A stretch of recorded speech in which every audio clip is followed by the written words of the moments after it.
Good morning. Dr. Gary here on the road. We are southbound today, heading towards Philly, looking at a huge practice doing over $1 million, multiple chairs. We're excited. We are dental practice brokers nationwide. Name of our company is Healthcare Practice Sales LLC or Nationwide Dental Practice Brokers.com. So today's topic is case study. After the buyer was fully approved by the bank, 100% for real estate purchase and dental office purchase, buyer panics. We're going to go over what happened. As you know, we're in 28 states now. We have 10 employees, 2 CPA accountants, marketing director, operations director, and 5 development acquisition people. So we are here to help you. We're now open 363 days a year. We just take off Christmas and Easter. So please give us a call. We're always here for you at any time. We get very involved in our deals all the time, so you have to be available and work through the weekends. So in addition to that, all the information you're about to hear today is for entertainment purposes. It's not legal or business advice. Once again, our phone number 201-663-0935. Website dentalpracticeguide.com or Nationwide Dental Practice Brokers.com. Nationwide Dental Practice Broker.com. You could reach us. Now, if you're thinking about selling to the DSO, please call us, or to the large corporate dentistry. We have tremendous experience. We see how they're changing, sometimes month to month, and certainly year to year. We think we know who the best ones for you are. We're independent, but we pick and choose who we think is a good one to work with. And right now, we are, there's a changing field in the DSOs. There's certain tightening up because interest rates are going up. There's certain consolidations, and some of them are raising the bar. So their criteria is getting more stringent. All right? Again, they want like 1.7 and higher now as far as sale gross. And they want the doctor and an associate to be present before the sale. So a lot of stuff's moving. Anyway, so here's what happened today. So call us because they'll pay our commission if you work with us. Often I'll get your legal fees reimbursed at closing. It's sunny, heading down towards Philly. I need my sunglasses, so please excuse me. So, how am I looking? So, today's topic, as we say, is buyers panicking the last minute. Buyer was fully approved for the bank loan and the building, which had rental income. And they start panicking. It's too much. They can't handle it. They've both been out like 9 years. I realize they have a small family, but 9 years each of them, it's a long time. They were afraid of the building, first of all, because neither of them ever lived in a home. They always lived in an apartment. So, you have to be sympathetic to their needs, and I understand that.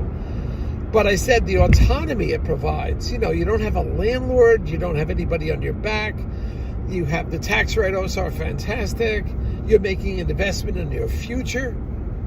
You're not just getting an apartment and dental apartment or dental space and it just disappears. And you did is pay rent those years. So no, that doesn't work. So we're trying to get through to them. Plus the tax write-offs are unbelievable. Plus the investment itself is fantastic. They've got to think differently. This is what we're trying to do now to inspire the buyer. It's not that bad. But you as a seller just can't take for granted because you had no problem with it. When I was getting out of school, everybody was buying buildings. Nobody's even thinking about it. Of course you buy a building. That was the way to go. But it wasn't until about 4 years ago, somewhere around 2019, the buyers made this switch and they wanted to buy real estate, which is great. That's fantastic. And many of them are doing it now. And this 2 partners wanted real estate also. So that was inspired them about this deal. And with rental income, to cover the taxes and all your utilities, plus help pay for your mortgage, that's a good opportunity. This is what we're trying to share with the buyer. Now, we as brokers have to deal in the emotional issue now. Has nothing to do with banking or anything like that. This is emotions, because they both lived in an apartment all their life. They don't know what it's like to own a house. Secondly, the fact of responsibility of owning a practice. I try to explain, look what happened during the pandemic. There's doctors that, got their hours cut or possibly lost their job, all because of the pandemic. They just assumed they could have kept working every day and they're making all this high salary. Yeah, until you get sick or the world changes around you. At least for the private practices, you had the government to kick in some money for you. So we had certain levels of security. But it was a big problem that we're dealing with now, because we're at the very end. This buyer has already been approved by the bank. Completely approved. Ready to go to, so to speak, the letter of intent. And now we have to do some hand-holding, some coddling, and we understand that.